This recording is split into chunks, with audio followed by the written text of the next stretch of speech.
Hello, everyone. My name is Bruce McFarland. I'm a founding member of the Democratic Alliance for Action of Santa Clarita and have been president of the organization for several different terms. Today, I'm here to conduct a brief Zoom interview with one of our Democratic candidates. On behalf of the DAA, let me welcome Christy Smith, Democratic candidate for what has been known as the 25th Congressional District. Please say hello, Christy. Hello, thank you so much, Bruce. Hello, friends from Democratic Alliance for Action. Proud to be a longtime member and happy to be here with you. So all of our questions today are based on input from our members and are worded in a way that will hopefully motivate our candidates to reveal their true nature, purpose, and values. Please listen carefully and do your best to answer the question that is asked, and don't revert to stump speech rhetoric to avoid a direct answer. So the first question is a 1-minute question, and it is, what happened in your life that made you become a Democrat, and when did that happen? Oh, that's a great question. So many of you know, grew up here for the most part in the Santa Clarita Valley since 1979. And at that point, it was really a conservative stronghold. Most of the folks in town were Republicans. And so my first registration to elect a president was as a Republican when I was 18. And within 2 years, I left the party. I was well into my college journey. I was studying national healthcare policy. I was studying other domestic policy, particularly education, which has been a love and passion of mine. And then, of course, it was in the post-Roe decision era, but the first time we really saw that the conservative movement was going to start taking swings at women's reproductive choice, and I knew that it was no longer the party for me. Great. So the next question sort of plays a little bit off of that, and it's also 1 minute. What kind of a Democrat are you? I am a pragmatic progressive. I think what you see through my over a decade of service to this community is that I am interested in our core values, which is understanding that government has a very important role and a place in supporting people, particularly those who are struggling, and in creating the infrastructure to make our society better. At the same time, I'm pretty realistic about sometimes what the political challenges are, and have been able to navigate those very, very well in my service on both the Newhall School Board as well as in the state legislature to really get things done for us here. Okay, you have a couple more seconds. A couple more seconds. Yeah. Okay, that was pretty concise. Let's end that. We'll give you 2 minutes on the next question. It's a 2-minute one. Please tell us about any recent volunteer, philanthropic, or activist activities you've participated in, political or non-political. If you had any leadership role, when were the activities? How much time did you devote? And what were your accomplishments? Sure. Well, there are a number of great philanthropic groups across all of California's 25th, and I've been proud to work with several of them. Most recently, I worked with Ruth Sanchez, and she's affiliated with both the Dolores Huerta Foundation as well as ACLU Antelope Valley chapter. And we went the week of Thanksgiving and fed a Thanksgiving meal to our unhoused neighbors there. And in terms of leadership, no, I was happy to, bring some resources to the table to help provide the meal. Ruth is a phenomenal leader in her own right.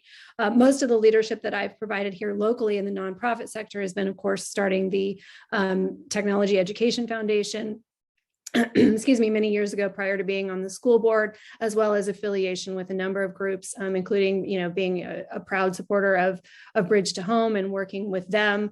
But most of my work has been focused on supporting financially, but then also supporting legislatively in the California legislature to make sure that all of our great local groups are getting the profile that they deserve, and that the issues and the causes they support, everything from domestic violence to ending hunger, to supporting kids in schools, has the financial support that it needs.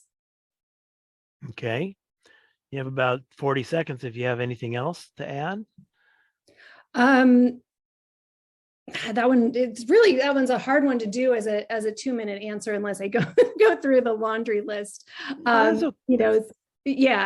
Look, proud supporter of a number of local nonprofits. But again, my leadership has largely been in the government sector on the official side. I show up as a volunteer, just like everybody else, to make sure that the job gets done.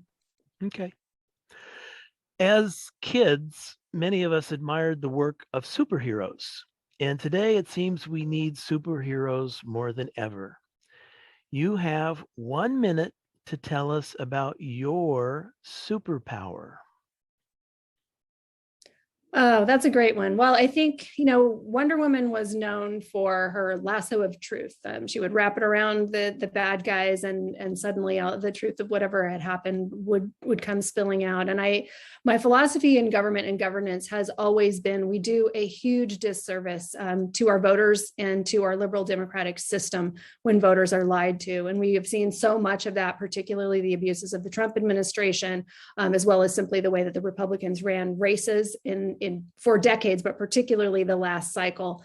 They simply aren't telling Americans the truth, and that keeps people feeling disenfranchised. It makes them feel hopeless about our system of government, and it's really detrimental to being able to serve Americans well when so many of them feel, that government doesn't really have their back.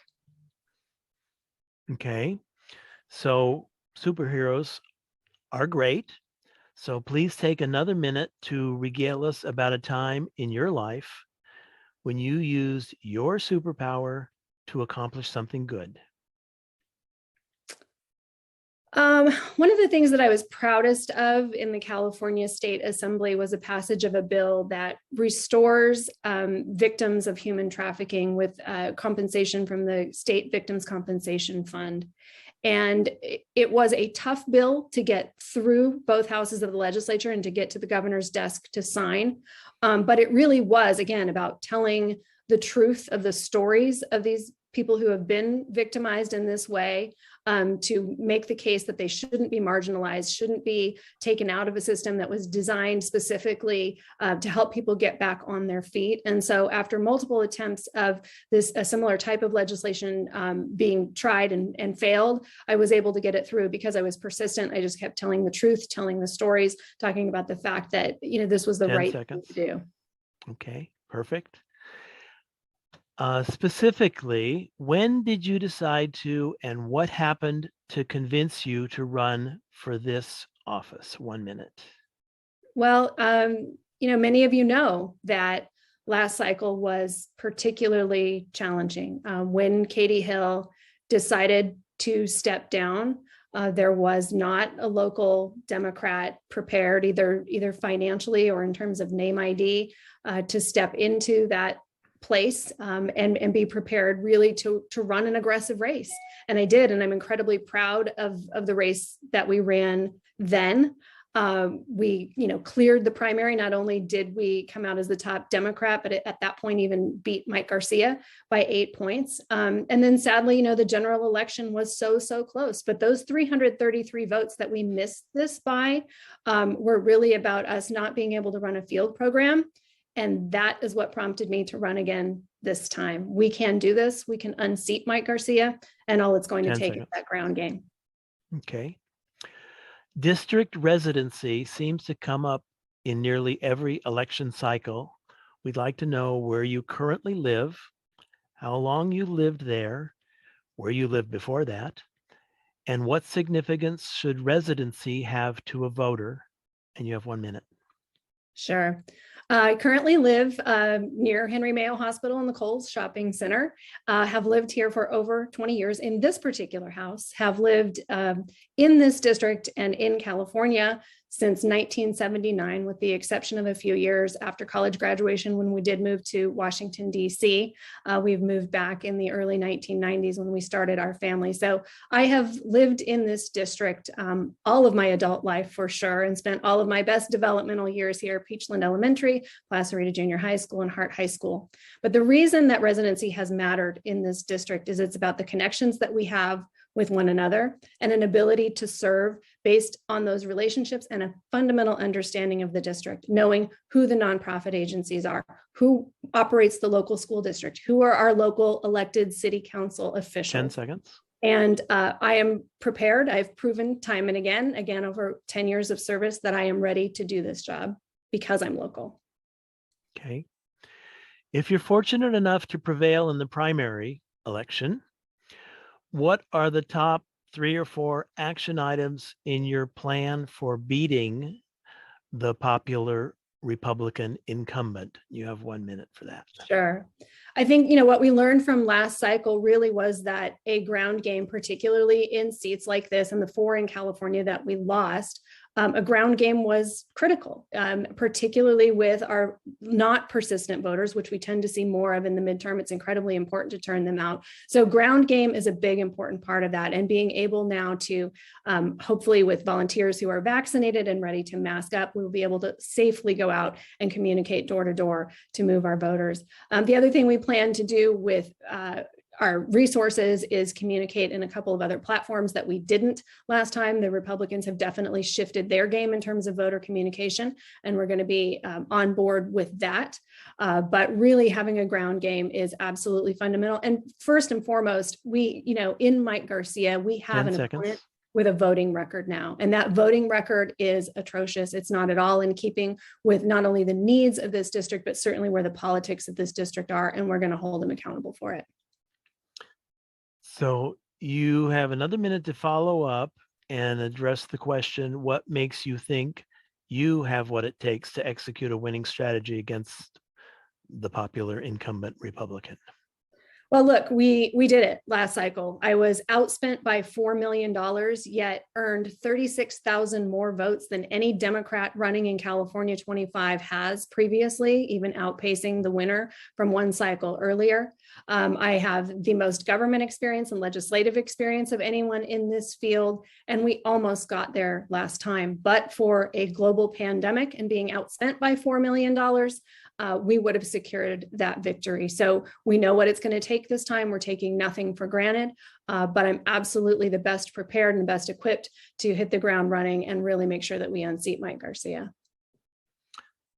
Okay, and your final essay style question here is a 2-minute, and it's, if you are elected in November, what specific issues important to the residents of Santa Clarita would you like to address and solve in your legislative sessions? Sure. There are so many. There is no issue before the American voter right now that is unimportant. Economically, I think it's very promising that we might end up being an all North Los Angeles County district, because the infrastructure investment that could be done here could be really beneficial to us in terms of growing the local economy in meaningful ways, while also protecting important infrastructure like our water infrastructure that we need to ensure that we are cleaning, groundwater supplies that we have been looking to clean up for quite some time, to make sure that we are investing in our local school system continually to keep getting top performance there.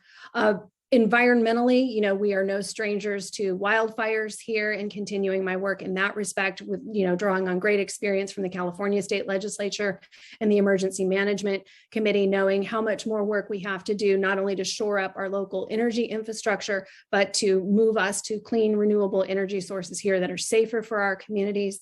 Of course, with the Saugus High School shooting, we must continue to be focused on gun safety regulation across the country and gun control, gun reform in a meaningful way, because no student should have to go to school afraid, and no parent should ever have to send a child to school fearing that they might not come home.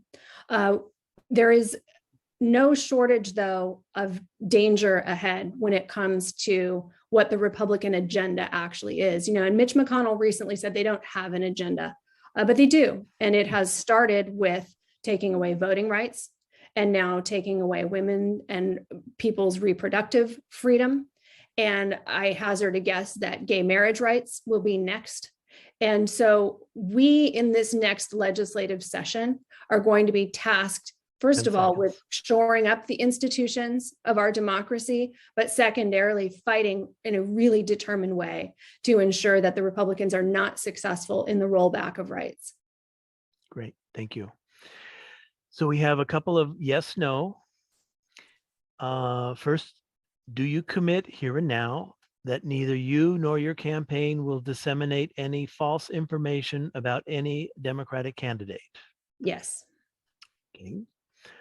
Will you commit here and now to end your campaign, withdraw your name from the ballot if possible, and actively support the California Democratic Party endorsed candidate in your district if it's not you? No. Okay. And I am sorry, but that's all the time we have for today. Thank you so much for participating in our interview. I hope you'll stop by the Democratic Alliance for Action frequently and keep us informed about your campaign.